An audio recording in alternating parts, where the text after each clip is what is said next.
Can you believe there is yet another contender in the compact SUV segment in South Africa? Although this is a very, very, very good looking one. Hi, I'm Dean Friederich. Welcome back to another video. Now, this handsome green fella standing here next to me, who I've actually very affectionately been calling Handsome Shrek over the last couple of days. This is the 2022 Opel Mokka. This car is absolutely stunning. I cannot wait to tell you more about it. Come check it out.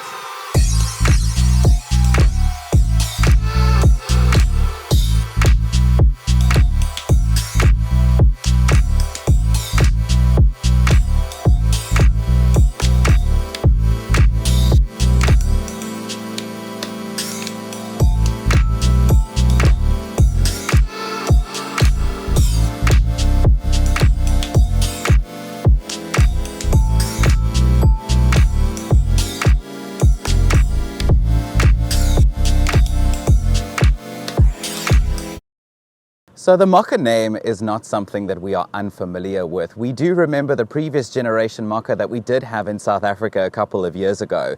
And it wasn't a bad car. It did pretty well in terms of sales. It wasn't bad looking either. But this, in comparison to that, is just completely different and in all the right ways. First of all, let's just get this very green elephant, beautiful elephant out of the room. How good is this color?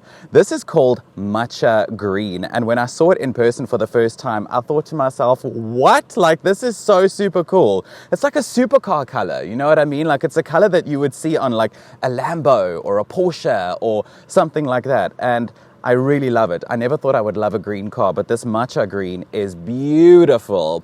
This model that we have on test today, this is the GS line. So this is the range topper in the Mokka range. And a couple of things externally set it apart. For example, these black 17-inch alloy wheels, the black mirror caps, the black roof. These are all things that you get on the GS line, which help you pretty much visually differentiate the two models from one another. Like I said, two models, Elegance and GS line. This is the top of the range and the Elegance is one model just below. Mechanically, they're identical, but the features and visual aspects are what set the two models apart.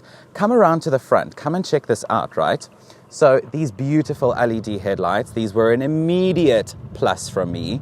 And if you've seen it on the shots, exterior shots as well, you'll notice that the badges are blacked out on this car. So the Opel badge here in the front, the Mokka badging at the back, on the boot as well, is blacked out. And I think that that is an extra touch that I think some other brands should take note of because it looks so good. I mean, looking at this car, there is absolutely no denying that it is very pretty. And I think that this is a very Cosmo, very sexy, very good looking contender from Opel in the compact SUV segment. Let's go check out the back. So taking a look at the back, the good looks from the front, they come right around this way as well. I was talking about that blacked out badging over here and the Mokka signage as well, which looks so good. These LED tail lights look absolutely amazing, especially at night. So something that I have seen on other reviews so far is comments on boot space. The boot is not the biggest, I'm gonna be honest. Come have a look, come closer. So the boot opens over here. This is your boot. Yes, our filming equipment is in here. It's fine. So your boot is 310 liters, which is not the biggest in comparison to some other brands and some other cars. This is a 310 liter boot, which does have 60-40 splitting seats, so you can increase your space if you need to. But something that I was saying is that with an SUV like this, with a compact SUV like the new Mokka, you're buying this car for its really good looks and its really awesome design. With a compact SUV like this, practicality, for me at least, buying a car like this, is not something that's important. So at least you still have a boot. It might not be the biggest, but there is one. So jumping inside the new Mokka, it is undoubtedly very beautifully designed. This interior is absolutely gorgeous. Yes, there is a lot of piano black all over the place, and Old Faithful, she's back again. Hello, Precious. Hello, Lappy. My Lappy is with me in this car as well, because the piano black with the finger marks and the fingerprints and everything, that's just me being like super full of rubbish and things like that. But if it doesn't bother you, then it's okay. It does look beautiful, but I just like to make sure that there aren't fingerprints all over the show. Something else that I really like about this interior, which I did speak about in a previous video as well, a black headliner. It's really good. It really finishes off the premium feel of this interior, you know, with all the piano black and the black leather on this GS line and the, you know, leather around the steering wheel and whatnot. It just finishes off this interior very nicely. With the GS line, we have this massive digital instrument cluster over here, which is really beautiful. It's really nice and simple and easy to read, giving you all your car information.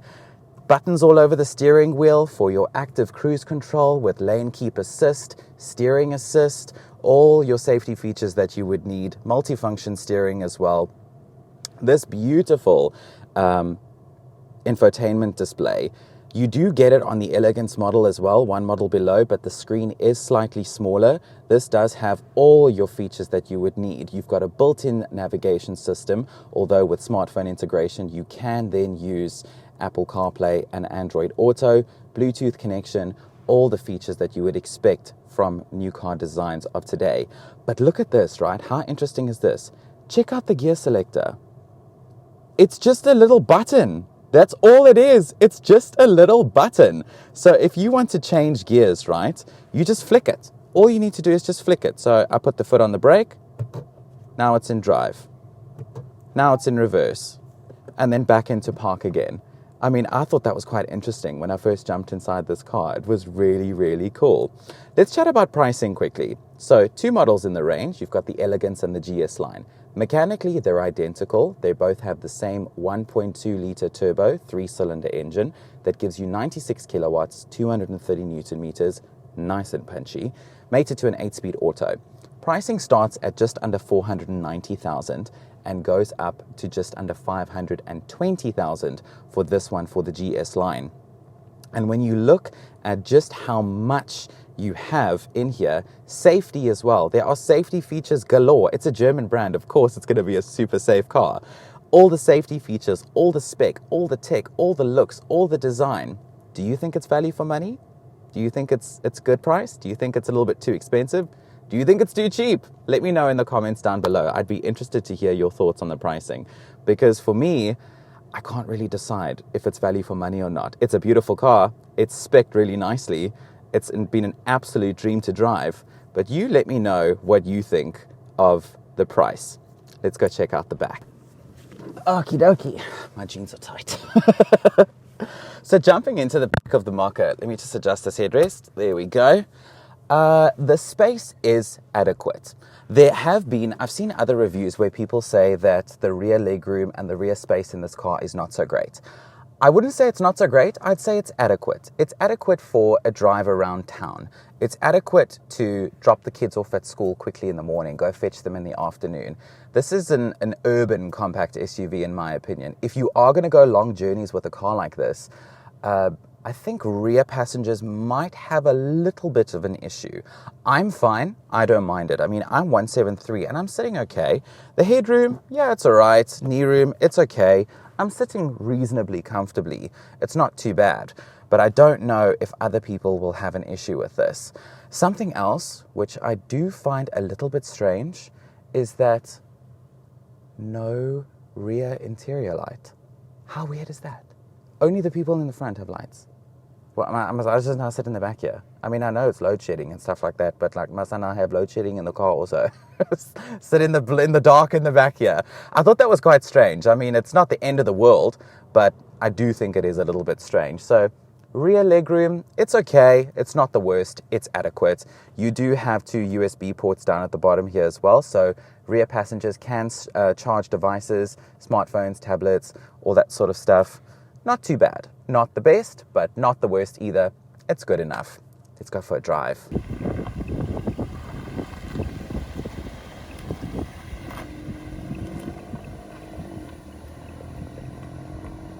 So as I was mentioning earlier, the Mokka is powered by a 3-cylinder 1.2 turbo engine. And this engine works so well with this 8-speed automatic transmission. I mean, I've been driving this car for a couple of days now, and it has just been an absolute pleasure to drive. I will say though, I haven't been getting the best fuel consumption. However, in this car's defense, there are two things that have been working against this car for the last couple of days. The first thing is that this car is pretty much still brand new. It's only got about 3,000 Ks on it. So the engine kind of still needs to be run in a little bit, if you ask me. And second, I've been driving this car around my neighborhood majority of the time. And I live in an area where there are a lot of inclines. So this car's pretty much been like going like this a lot of the time for the last few days. So in its defense, that is most likely why the fuel consumption has not been the best. I think if you're somebody who does a little bit more highway driving or drives on, I'd say, even surfaces or flat surfaces a lot more, you're probably going to get better fuel consumption than me. So I don't want to sort of harp on that too much, because I feel like my driving conditions majority of the time do have something to do with the bad fuel consumption. This 8-speed auto is so good. I mean, I was driving on the highway to work a couple of days ago and cruising on the highway at I think like just over 2,000 RPM, because there's 8 gears. So you can do those comfortable highway speeds and those low revs, and it is just an absolute dream. Something else I also want to mention is something that I saw in previous reviews was people commenting on the fact that the warranty is shorter than the service plan. So on the Mokka, you get a 3-year 120,000 kilometer warranty and a 4-year 60,000 kilometer service plan. Some people said that doesn't make any sense, because why is the service plan longer than the warranty? In my personal opinion, I think that makes perfect sense, because if all goes well, if all goes according to plan, right, you're never gonna use your warranty. But your service plan is what you are going to be using, because you're going to service the car every 12 months or 15,000 Ks, whichever comes first. So of course your service plan should be longer than your warranty. I think it's perfect. I didn't really understand when people were saying that, like, oh, that feels weird, that doesn't make any sense. I was like, really? I think that's perfectly logical. I really do. There are some things about this car that I have thought like are a bit strange. Like what I was mentioning earlier, you know, no interior lights at the back and that sort of thing. The legroom that a lot of people were moaning about, I thought that was pretty strange too. One other thing that I do think is a bit strange, there's no sunroof. I was like, oh, for me, that's important. I like a sunroof. To me, a sunroof is like really awesome to have, you know? So no sunroof in this car. I was like, okay, I guess. I mean, there's a lot of other things to make up for it though. I mean, this car does, of course, compete in a segment where there are a lot of other contenders. I mean, the list is endless. We can go on and on. I mean, there are Toyota Urban Cruiser, Suzuki Vitara Brezza, Renault Kiger, Ford EcoSport Active, Mitsubishi ASX, VW T-Roc or T-Cross or Taigo, whichever one you want to consider. There are so many different contenders in this segment. But where I do think this car does stand out and might have a leg up on some of its contenders in the segment, even though there are so many of them, is that this is a car that is very good looking. It's very Cosmo in its look. It's got a lot of look at me curb appeal. And if that is something that you are after, then this is definitely something that you should consider. If practicality, a lot of practicality is very important to you, I don't know if you're going to have a good time with this car, but if you like a car that looks very good, that's stylish and has a lot of bells and whistles and tricks up its sleeve, then 2022 Opel Mokka is what you should probably look at. Thank you so much for coming to hang out with us, driving the new Opel Mokka today. My name is Friederich. I hope you like this car as much as I do. Comment below what you think of the new Opel Mokka. Don't forget to like this video. It helps me out a lot. Please subscribe as well, because I'm going to be doing lots more videos like this in the future to show you. And I will see you on the next one. I'm off to enjoy a handsome Shrek for the rest of the day. Bye.